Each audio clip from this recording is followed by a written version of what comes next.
नमस्कार. शंखनाद न्यूज चॅनलच्या विशेष मुलाखत या कार्यक्रमात मी सुनील कोहीकर आपलं स्वागत करतो. महाराष्ट्राच्या 288 जागांसाठीचं मतदान नुकतंच पार पडलंय. या निवडणुकीचे निकाल काय लागतील, त्याच्यानंतर महाराष्ट्रातली सत्ता कोणाच्या हाती जाईल, महाराष्ट्रात भारतीय जनता पक्षाच्या नेतृत्वातली महायुती आणि काँग्रेसच्या नेतृत्वातली महाविकास आघाडी या दोन पैकी नेमकं कोण सत्तेत येईल, सरकार कोणाचं बनेल, असे अनेक मुद्दे, अनेक प्रश्न आता सगळ्या समाजामध्ये चर्चेला आहेत. या विषयावर आज आपल्यासोबत चर्चा करण्यासाठी स्टुडिओमध्ये उपस्थित आहेत नचिकेत पिंपळापुरे. नचिकेतजी, या कार्यक्रमात आपलं खूप खूप स्वागत. नमस्कार. आपण थेट चर्चेला सुरुवात करू. महाराष्ट्राच्या विधानसभेच्या निवडणुकीमध्ये आता बुधवारी मतदान पार पडलेलं आहे. या मतदानानंतर चित्र नेमकं कसं असेल, एक राजकीय अभ्यासक म्हणून, विश्लेषक म्हणून आपण अनेक वर्ष राजकारणाशी संबंधित काम करतात. तर या मतदानामध्ये जी टक्केवारी मतांची वाढली आहे त्याचा नेमका अर्थ एक अभ्यासक म्हणून आपण कसा काढता? सुनीलजी, पहिले तर शंखनाद च्या सगळ्या प्रेक्षकांचं आणि तुमचं अभिनंदन. आणि मला तुम्ही इथे बोलवलं आणि माझे विचार मांडायची एक संधी दिली, त्याच्याबद्दल तुमचे आभार. आता तुम्ही जो प्रश्न मला विचारला की महाराष्ट्राच्या विधानसभांचं काल हे झाले, म्हणजे निवडणुका पार पडल्या. त्या निवडणुका पार पडल्यानंतर जे मतदान झालं ते महाराष्ट्राच्या इतक्या वर्षांच्या इतिहासामध्ये हे त्या प्रमाणात बंपर मतदान होतं असं माझं मत. आता ह्या मतदानाचे अर्थ विविध लोक विविध मार्गाने काढत असतील, पण मला असं वाटतं की सगळ्यात महत्वाचं की महाराष्ट्रात 30 वर्षानंतर आपण या मतदानाचं टक्केवारी, इतक्या मोठ्या लेवलची टक्केवारी आपण बघतोय. तर याचे दोन अर्थ जे मला वाटतात ते असे आहेत की लोकांना मतदानाचं महत्व कळलेलं आहे. आणि याची म्हणजे मीमांसा जर करायची असेल तर 2024च्या लोकसभा निवडणुकांमध्ये ज्या काही स्ट्रॅटेजिक वोटिंग झाल्या होत्या, ज्या समाजाकडनं, त्या स्ट्रॅटेजिक वोटिंगला एक उत्तर द्यायचं म्हणून 2024च्या विधानसभा निवडणुकीमध्ये मधलं मतदानाची टक्केवारी ही वाढलेली आहे. आता ही वाढलेली टक्केवारी नेमकी कोणाकडे जाईल हे भाकीत आपण आज करणं इतकं महत्वाचं नाही आहे, किंवा म्हणजे आपण हे खूप आज करणं म्हणजे खूप अर्ली होऊन जाईल आज या विषयांवर बोलणं. पण मतदानाची टक्केवारी वाढल्यानंतर माझं जे आकलन आहे त्या माझ्या आकलनानुसार की बंडखोरी जी झाली त्या बंडखोरांमुळे ही मतदानाची टक्केवारी वाढली आहे असं माझं पहिलं मत आहे. दुसरं मत असं आहे की जर आपण याचा विचार केला, वाढलेल्या मतदानाच्या टक्केवारीचा विचार जर केला तर आपल्या एक गोष्ट लक्षात येईल की ही नेहमी एंटी एस्टॅब्लिशमेंट असते असं गृहीत धरलं गेलं होतं. पण हरियाणाची निवडणूक ही याच्या विरुद्ध होती की तिथेही मतदानाचा टक्का वाढला होता आणि तेव्हा सगळ्यांना असं वाटत होतं की महाविकास म्हणजे काँग्रेस तिथे सत्तेत येऊ शकेल. पण तिथले जे छोटे छोटे जे हे होते, म्हणजे समाज होते, छोटे छोट्या ज्या जाती होत्या, त्यांचं एकत्रीकरण भारतीय जनता पक्षाने इतकं सुंदररित्या केलं आणि त्यांच्याकडनं ते एकत्रीकरणाचा पर्याय आणि मतदानांमध्ये त्याचं परावर्तित करण्यात भारतीय जनता पक्ष यशस्वी ठरला. पण महाराष्ट्रामध्ये तसं नाही आहे. महाराष्ट्र हा राजकीय दृष्ट्या थोडा वेगळा आहे. त्यामुळे इथे ज्या 18 पगड जाती आहेत त्या 18 पगड जातींचा या मतांवर, मतदानावर आणि पर्यायाने राजकारणावर त्याचा खूप मोठा इम्पॅक्ट आहे त्या गोष्टीचा, त्या 18 पगड जातींचा. त्याच्यामुळे वाढलेली टक्केवारी ही लोकशाहीसाठी अगदीच आनंदाची आणि गौरवाची बाब आहे. पण याच्यानी आज आपण सरकार कोणाचं येईल किंवा सत्तेच्या चाव्या कोणाकडे जातील हे सांगणं जरा हे होईल. आपण 23 तारखेपर्यंत ती वाट बघायला पाहिजे असं माझं मत आहे. याचा अर्थ लोकसभा निवडणुकीमध्ये जे स्ट्रॅटेजिक व्होटिंग झालं असं आपण म्हटलेलं आहे, तर कुठेतरी ठरवून एका पक्षाला निवडून आणण्याच्या किंवा दुसऱ्या एखाद्या पक्षाला पाडण्यासाठी म्हणून जे काही मतदान त्यावेळेला झालं त्याला काउंटर म्हणून यावेळेला मतदान वाढलं असं म्हणायचं? हो. महाराष्ट्राची जी काही आताची निवडणूक झाली त्याच्यामध्ये साधारणतः एक मतदारांचा कल तोता दिसेलच निवडणुकीच्या मतदानाच्या मतमोजणीनंतर. पण एकूण कुठले मुद्दे प्रभावी यावेळेला राहिले असं आपल्याला वाटतं, आणि कोणकोणत्या राजकीय पक्षांनी कोणकोणत्या मुद्द्यांवर मतदारांना आकर्षित करण्याचा प्रयत्न केला? हा प्रश्न ऍक्च्युली महाराष्ट्रात आजपर्यंत कोणाला विचारला असेल असं मला वाटत नाही, पण हा छान प्रश्न आहे. महायुती सरकारने लाडक्या बहिणीच्या भोवती शेवटचे 3 महिने पूर्ण राजकीय कॅम्पेन, त्यांचं पॉलिटिकल कॅम्पेन त्यांच्या आजूबाजूला चालवण्याचा प्रयत्न केला. पण सोबतच महायुतीने कृषी पंप, सोलर पंप आणि यांची जी वीज बिल माफ केले, या 2 गोष्टी मोठ्या प्रमाणात आकर्षित करण्यासाठी पुरेशा होत्या असं माझं मत आहे. त्याच्याच विरुद्ध जर काँग्रेसचा विचार केला आपण, तर काँग्रेसचं लक्षात येईल की काँग्रेसचा जो मॅनिफेस्टो होता तो महायुतीच्या मॅनिफेस्टोपेक्षा वेगळा नव्हता. यांनी इथे 2,000 दिलाय का, 2,100 दिले आहेत का लाडक्या बहिणींना, तर आम्ही 3,000 रुपये देऊ. आणि अशीच प्रत्येक गोष्ट, ज्याला आपण टोपो म्हणतो आपण किंवा कॉपी बुक स्टाईल म्हणतो आपण, ती त्यांनी जशीच्या तसा उचलला टोपो आणि फक्त आकडे बदलले, स्वतःच असं काहीच नाही. त्याच्यानंतर याचं आर्थिक गणित हे कसे बसवणार आहेत याचं उत्तर यांच्याकडे आजही नाही. कारण 1,500 प्रमाणे जो 4 हप्ते लाडक्या बहिणींना गेल्या त्याची कॉस्ट आहे 46,000 कोटी रुपये. जर का यांनी डबल केले तर 46चे डबल किती होतील? 1,00,000 कोटीच्या जवळपास होतं. मग 1,00,000 कोटी दर महिन्याला आणतील कुठून, हा सगळ्यात महत्वाचा विषय. नंबर 2, याला केंद्र सरकार यांना किती मदत करेल आणि केंद्राची मदत यांना कितपत प्राप्त होईल, हा पण एक महत्वाचा विषय आहे. आणि तिसरा विषय आहे की काँग्रेस ही स्वतःला नेहमी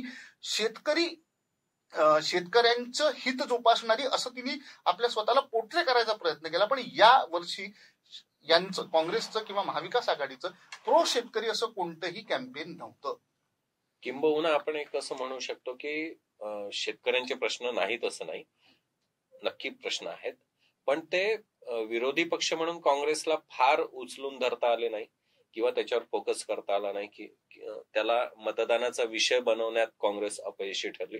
तुम्ही म्हणताय तसं कदाचित काँग्रेस भाजपाच्या मॅनिफेस्टोच्या मागे फरफटत गेली आणि त्याला काउंटर करणारे, ते मी महायुतीचं यश म्हणेल, की त्यांनी जो राजकीय चक्रव्यूह आखला लोकसभा निवडणुकीच्या नंतर महाराष्ट्रात विधानसभेच्या निवडणुकांसाठी, त्या चक्रव्यूहामध्ये काँग्रेस आणि उद्धव ठाकरे हे प्रकर्षाने त्यात अटकल्या गेले. म्हणजे उद्धव ठाकरेंनी पण त्यांचाही मॅनिफेस्टो त्याच हिशोबाने तयार केलेला आहे. बरोबर आहे. एक लाडकी बहीण म्हणा किंवा कटेंगे तो बटेंगे सारखं एखादं वाक्य असेल, याचा प्रभाव मतदारांवर जाणवला. मी त्याची एका ठिकाणी बोलताना असं बोललो की लाडकी बहिणीचा प्रभाव महाराष्ट्र हा प्रभावित न होणारा हे आहे. म्हणजे मला वाटत नाही की महाराष्ट्रात शेतकरी, शेतमजूर या व्यतिरिक्त कोणते मुद्दे प्रभावी ठरतात. ठीक आहे, पण यावेळेस महाराष्ट्राने थोडस आपलं, म्हणजे ज्याला हे म्हणतो की आपण आपलं टिल्ट केलं, आपलं वोट जे आहे तो थोडं टिल्ट केलं, ऍटिट्यूड टिल्ट केलं. आणि त्याच्यात एक लक्षात आलं आपल्याला की लाडक्या बहिणीच्या चर्चा खूप झाली आणि त्यांनी 4 हप्ते डिलिव्हर पण केले. त्याच्यामुळे एक प्रकारची विश्वासार्हता त्या महिलांमध्ये निर्माण झाली की हेच सरकार आलं पाहिजे. इथे भारतीय जनता पक्ष यशस्वी ठरला. पण दुसरीकडे कटेंगे तो बटेंगे हा जो मुद्दा भारतीय जनता पक्षातर्फे किंवा महायुतीतर्फे मांडण्यात आला, त्याचा अर्बन एरियामध्ये थोडा बहुत फरक पडला, पण ग्रामीण भागात नाही पडला. कारण ग्रामीण भागांमध्ये आणि म्हणजे महाराष्ट्राचा बऱ्यापैकी भाग हा ग्रामीण असल्यामुळे ग्रामीण भागातल्या आणि त्या पर्यायी शेतकऱ्यांच्या समस्या फार वेगळ्या आहेत. त्यांना या पोलरायझेशनची त्यांना सवय नाही आणि ते या अशा प्रकारच्या पोलरायझेशनला ते बळी पण पडत नाही. याचं कारण आहे की त्यांच्या समोरची आव्हानं एवढी मोठी असून उभी आहेत की याच्यापेक्षा ती आव्हानं त्यांना जास्त महत्वाची वाटतात. हा मुद्दा एकदम बरोबर आहे. पण म्हणजे मी त्याच्यावरच येतो की शेतकऱ्यांचे प्रश्न, या सगळ्या राजकीय वातावरणामध्ये शेतकऱ्यांचे प्रश्न ऐरणीवर आलेच नाहीत असं झालेलं दिसतं. हे महाराष्ट्रातल्या दोनही, म्हणजे जितकेही पक्ष लढतायत किंवा लढलेले आहेत त्या पक्षांचं अपयश आहे. एकाच्याही अजेंड्यावर शेतकरी नाही. पण त्यातल्या त्यात महायुतीच्या अजेंड्यावर थोड्या बहुत प्रमाणात का होईना पण शेतकरी दिसला. त्याचे विजेचं बिल माफ झालं, त्याचं कृषी पंपाचं बिल माफ झालं, त्याला सौर ऊर्जेवर त्याला कृषी पंप द्यायला सुरुवात केली, 7 हॉर्स पॉवर पर्यंतच्या याच्यावर त्यांनी माफ केले. हे केलं त्यांनी. पण पर्यायाने काँग्रेसने एक पॉझिटिव्ह अल्टरनेटिव्ह देऊच शकली नाही काँग्रेस, म्हणजे महाविकास आघाडी. जेव्हा की पवार हे स्वतः, पवार साहेब हे स्वतः कृषी मंत्री होते केंद्रामध्ये, तर देशाचा कृषी मंत्री म्हणून तुमच्याही याच्यामध्ये, तुमच्याही अजेंड्यामध्ये, तुमच्याही मॅनिफेस्टोमध्ये, तुमच्याही जाहीरनाम्यामध्ये शेतकऱ्याविषयीचा साधा उल्लेखही नसावा. बरं, तो उल्लेख असेल तरी तो इतका जुजबी होता, इतका जुजबी आहे की ज्याच्यामुळे यांच्याकडे आकर्षित, म्हणजे या सगळ्यांमध्ये शेतकरी कुठे आकर्षित होतं हे बघणं फार महत्वाचं ठरणार. आता मतमोजणी होईल, निकाल लागतील, त्याच्यामुळे स्वाभाविक प्रश्न आहेच की सत्तेवर कोण येईल. आतापर्यंतचं जे काही चित्र आहे महाराष्ट्रातलं, मतदानाचा टक्का यावेळेला वाढलेला आहे, त्याचे अर्थ काय निघतील, अन्वय अर्थ काय निघतील हा वेगळा विषय. पण नेमकं चित्र कसं असेल काय वाटतंय? माझ्या दृष्टीने महाविकास आघाडीमधनं काँग्रेस आणि महायुतीतनं भारतीय जनता पक्ष हे नंबर 1 नंबर 2 वर राहतील. भारतीय जनता पक्ष नंबर 1 वर मोठा पक्ष म्हणून राहील. कारण याचं कारण आहे की भारतीय जनता पक्षाकडे जे कॅडर आहे, जी कार्यकर्त्यांची फौज आहे आणि जे त्यांचं मायक्रो मॅनेजमेंट आहे, जे मायक्रो मॅनेजमेंट आहे ते काँग्रेसकडे नाही. बरं, तसं ते कोणत्याच पक्षाकडे नाही जितकं भाजपकडे आहे.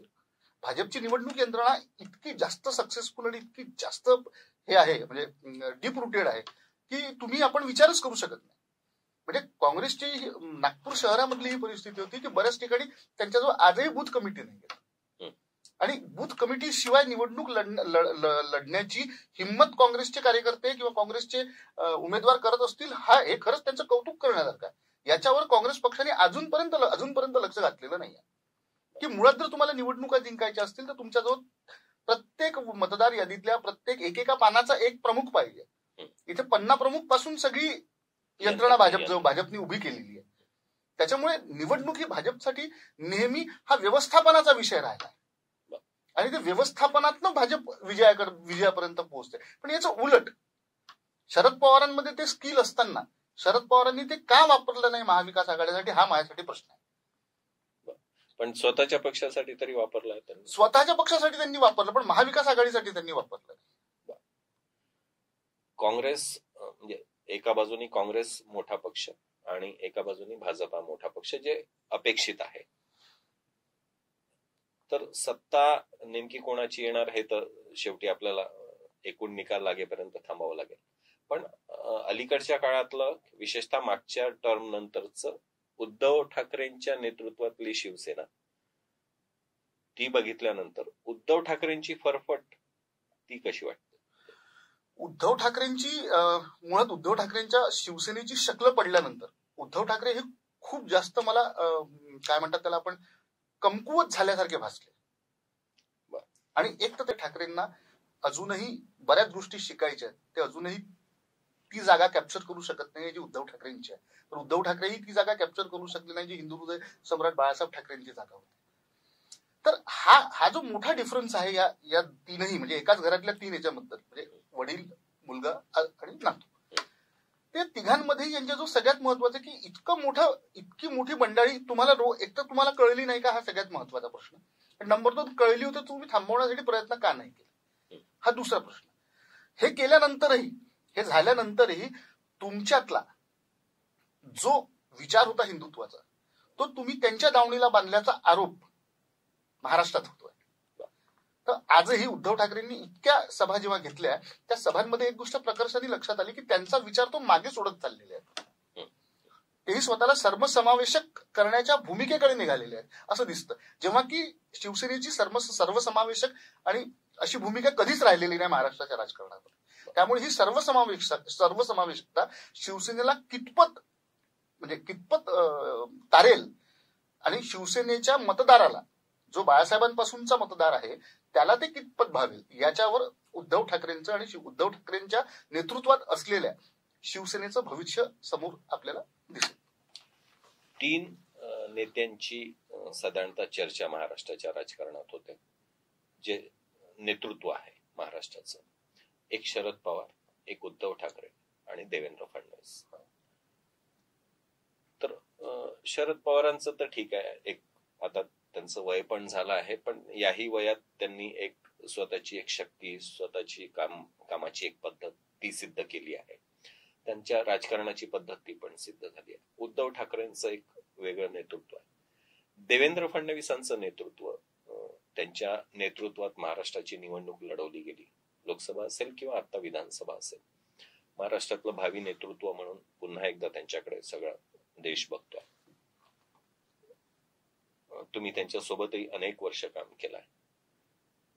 काय जाणवतंय नेतृत्वातले एक वेगळं वैशिष्ट्य जे आहे ते काय आहे? महत्वाचं म्हणजे देवेंद्रजींचं जे नेतृत्व आहे ते समाजा पलीकडचं नेतृत्व आहे. हा सगळ्यात महत्वाचा विषय. सगळ्यांना आपलासा वाटणारा माणूस आहे तो. इतके वर्ष 3 ते 4 टर्म विरोधात काम केल्यामुळे त्यांना विधानसभेतल्या प्रत्येक आयुधाची जाणीव आहे. ते आयुध कशासाठी वापरावे हे त्यांना व्यवस्थित माहिती आहे. याच्यासाठी मी विदर्भामध्ये अशी 2 लोक आहेत की ज्यांना मी याचं श्रेय देतो. एक सुधीरभाऊ मुनगंटीवार आणि देवेंद्र फडणवीस, की यांनी या आयुधांचा वापर करून महाराष्ट्रातल्या कित्येक समाजांना या आयुधांच्या माध्यमातून समाजाच्या समस्या सोडवण्यासाठी त्या आयुधाचा उपयोग केला. हा एक विषय. नंबर 2, देवेंद्रजींचा महाराष्ट्राकडे आणि विदर्भाकडे बघण्याचा दृष्टिकोन ज्याला एक म्हणतो तो फार वेगळा आहे. आणि विजन आहे त्यांच्याजवळ की मला महाराष्ट्रासाठी काय करायचं आहे, विदर्भासाठी काय करायचं आहे, मराठवाड्यासाठी काय करायचं आहे, हे विजन उद्धव ठाकरेंमध्ये नाही आहे. शरद पवारांचं हे विजन फक्त पश्चिम महाराष्ट्रातल्या 5 जिल्ह्यांपर्यंत आहे. पण देवेंद्र फडणवीसांचं हे विजन सबंध महाराष्ट्रासाठी आहे. त्यांनी तिथे कुठेही भेदभाव केलेला नाही. जेव्हा ते मुख्यमंत्री होते तेव्हापासून आपण बघतोय की महाराष्ट्राच्या प्रत्येक जिल्ह्यामध्ये गुंतवणूक यावी, त्या जिल्ह्याचा विकास व्हावा, याची अशी कित्येक उदाहरणं आपल्याला माहिती आहेत. त्यातला सगळ्यात महत्वाचा जो त्यांचा ड्रीम प्रोजेक्ट होता समृद्धी महामार्ग, जो सुरुवातीला खूप अशक्य वाटायचा, पण अथक परिश्रम करून त्यांनी पुणे मुंबई यांना नागपूरला यांच्याशी कनेक्ट केलं. आता तो गोंदियापर्यंत घेऊन जात आहेत. तर त्याच्यामुळे काय होईल की लोकांना बाजारपेठा 12 तासात उपलब्ध होतील. आणि विदर्भ इतक्या वर्षांपासून जो काही स्वतःवर अन्याय झालेला आहे, ही जी त्यांच्यामध्ये जो न्यूनगंड तयार झाला होता, तो न्यूनगंड या 10 वर्षांमध्ये देवेंद्र फडणवीसांनी बऱ्यापैकी कमी करण्याचं काम देवेंद्र फडणवीसांनी केलेलं आहे. हे एक सगळ्यात महत्वाचं आहे. आणि पॅन महाराष्ट्र विजन असणारा पवार साहेबांबद्दल मी याच्यासाठी बोलत नाही कारण की मी फार लहान होतो तेव्हा पवार साहेब त्यांच्या राजकारणाच्या सर्वोच्च याच्यावर होते. पण मी जेव्हा हे सगळं पाहिलं, उद्धव ठाकरेंचं पाहिलं किंवा यांचं पाहिलं, तर याच्यामध्ये बेसिक फरक असा दिसून येतो की देवेंद्र फडणवीसांकडे महाराष्ट्रातल्या प्रत्येक जिल्ह्यासहित महाराष्ट्राचं विजन आहे. पण हे विजन उद्धव ठाकरेंकडे नसल्यामुळे उद्धव ठाकरेंच्या भाषणातला सबस्टन्सच शून्य आहे. हे पूर्ण त्यांचं जे भाषण असतात ते गद्दार, मिंदे या व्यतिरिक्त विकासाचं विजन ते कधीच मांडत नाही. आणि देवेंद्र फडणवीस राजकीय आरोप प्रत्यारोप तर करतच असतील आणि ते कर्तव्य आहे त्यांचं, काम आहे त्यांचं. पण हे करताना महाराष्ट्राच्या विकासाचं विजन हे प्रत्येक भाषणात त्यांनी सांगितलेलं आहे.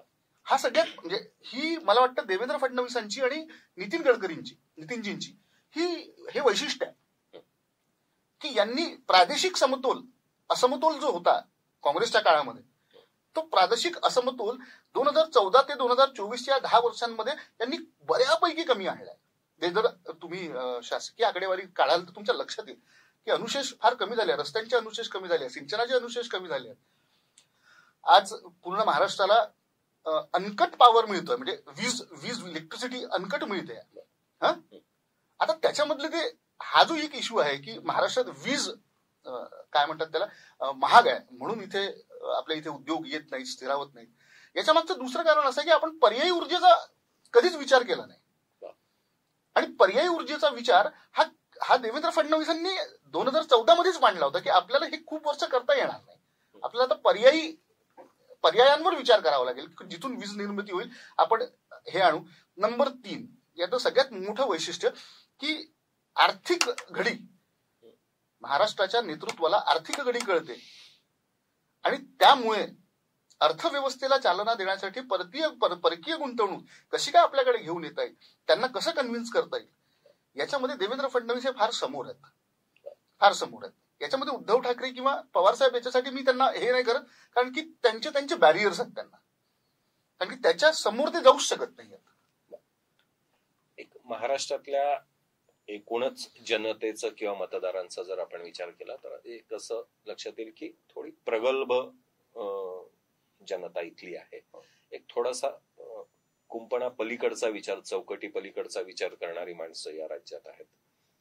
तर असा एक मतदार इथे असताना त्याला लाडकी बहीण सारख्या योजनेमध्ये त्या योजनेत अडकवणे म्हणा किंवा कटेंगे तो बटेंगे सारख्या एखाद्या वाक्यामध्ये त्याला अडकवणे म्हणा, तर कुठेतरी मतदार याच्या पलीकडे गेला पाहिजे. मतदारांनी पण स्वतःला त्याच्या बाहेर काढलं पाहिजे असं एक वाटत नाही.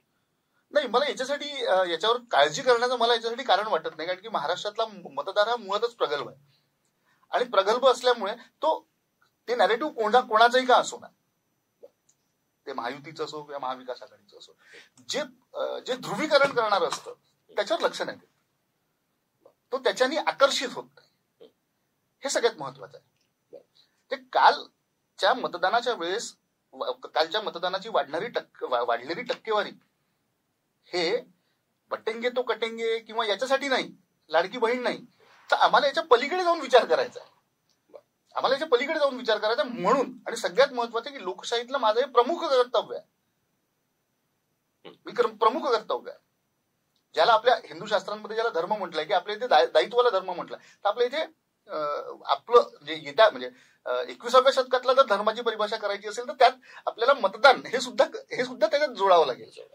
तर हा धर्माशी जबाबदाऱ्यांशी दायित्वांशी त्याला आपण रिलेट करू शकतो. त्याच्यामुळे काल 60% का होईना, 65% का होईना, पण 65% काल काही प्रमाणात का असो ना, पण मतदानामध्ये हिरीनी सहभाग घेतला.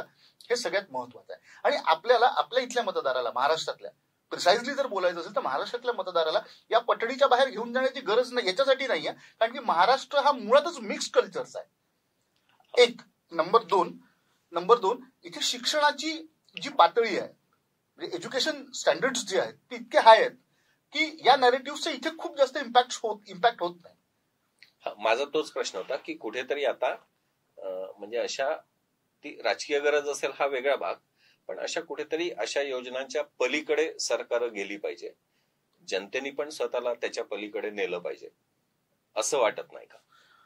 आपल्या महाराष्ट्रामध्ये एक ट्रेंड आहे की शेवटचे 6 महिने राजकारण करायचं आणि बाकी 4.5 वर्ष फक्त प्रशासन, गव्हर्नन्स आणि विकास करायचा. तर हे जे मॉडेल आहे राजकारण, म्हणजे महाराष्ट्रातल्या राजकारणात 6 महिन्यातली तर ही आता निवडणुका आहेत तर ते करणं सगळ्या पक्षाला क्रमप्राप्त आहे. पण याच अनुषंगाने मला तुम्हाला हे सांगायचं की राहुल गांधींची संविधान सभेमध्ये राहुल गांधींनी संविधानाचं पुस्तक दाखवण्याची तशी गरज नव्हती ना. मग तुम्ही 4.5 वर्ष संविधान दाखवता का? तर त्या 6 महिन्यातली ती राजकीय गरज आहे, त्याच्याकडे त्याच्यात तेवढंच पाहिलं पाहिजे असं माझं मत आहे. जनतेने पण पाहायला पाहिजे, कारण मुळात जनतेच्यासाठी राबवलेल्या अशा योजनांचा बोजा हा सरकारी तिजोरीवर पडू नये, कर देणारी जी जनता आहे त्यांच्यावर पण अशा गोष्टींचा बोजा पडू नये. समाजातल्या ज्याला खरोखर गरज आहे त्याला मदत झाली पाहिजे, पण केवळ मतं मिळवण्यासाठी एखादी योजना राबवली जाणे आणि त्याच्यावर सरकारचे करोडो रुपये खर्च होणे, अशा योजनांचा कुठेतरी याच्याकडे वेगळ्या नजरेने सरकारने पण आणि जनतेने पण पाहण्याची गरज आहे. हे बघा, मी याच्याबद्दल मी तुम्हाला एवढं नक्की सांगू शकतो की ही जी राजकीय पद्धत आहे भारतातली, पद्धत आहे की निवडणुकीच्या आधी हवं ते अनाऊन्स करायचं आणि निवडणुकांनंतर जे होऊ शकत नाही. आता आपण हिमाचलमध्ये पाहतोय की त्यांना म्हणजे आता ते टॉयलेटवर सुद्धा टॅक्स लावायला लागलेत आता. तर हे म्हणजे ज्याला हे म्हणतो ना घोंगडी, म्हणजे आपली चादर पाहून पाय पसरावे, तर शेवटी आजची परिस्थिती महाराष्ट्राची अशी आहे की पर माणशी 60,000 रुपये प्रत्येकावर गरज आहे. जर तुम्ही इकॉनॉमी नाही, म्हणूनच योजना भाजपाने जाहीर केली की काँग्रेसने जाहीर केली हा वेगळा मुद्दा. मुळात याच्याच बाहेरच गेलं पाहिजे, बाहेर निघण्याची गरज आहे. आणि जर तुम्ही देताय आणि खरंच त्याच्याने जर ती म्हणजे लाडकी बहीण किंवा लाडका भाऊ जो कोणी, म्हणजे आपण त्याच्यावर न जाता जर तो एक घटक तुम्हाला खरंच समृद्ध करायचा असेल आणि तो घटक समृद्ध व्हावा असं खरंच वाटत असेल, तर तुमच्याजवळ म्हणजे कोणतंही सरकार असो, पण तुमच्याजवळ ते पॉवर्स आहेत ना, तुम्ही त्या कल्याणकारी योजना किती इफेक्टिव्हली तिथपर्यंत राबवल्या गेल्या पाहिजे याचे आढावे पण घेतले पाहिजे. नुसत्या कल्याणकारी योजना घोषित करून होणार नाही, तर त्याचं इम्प्लिमेंटेशन शेवटच्या घटकापर्यंत ती पोहोचते आहे का याचा आढावा, आणि याच्यासाठी एक वेगळं मंत्रालय असलं पाहिजे. म्हणजे ज्यासाठी एक डेडिकेटेड मंत्रालयच असलं पाहिजे की तो इतक्या ज्या कल्याणकारी योजना आहेत शासनाच्या, त्या शासनाच्या कल्याणकारी योजनांचा म्हणजे मासिक आढावा हा मुख्यमंत्र्यांकडे आणि पर्यायाने उपमुख्यमंत्री जे कोणी असतील म्हणजे त्या व्यवस्थेतले त्यांच्यापर्यंत हा दर महिन्याला गेला पाहिजे. तर ते असेच करू शकतील की आपण अजून कुठे काय प्रयत्न करायला पाहिजे, अजून तालुक्यापर्यंत कसं गेलं पाहिजे, अजून ग्रामपंचायतीपर्यंत कसं गेलं पाहिजे. बरोबर. म्हणजे शेवटी 1,500 रुपयाची मदत देण्यापेक्षा ती व्यक्ती 15,000 रुपये कमवण्यासाठी लायक बनेल म्हणजे असं त्याला बनवणे हे जास्ती महत्वाचं आहे.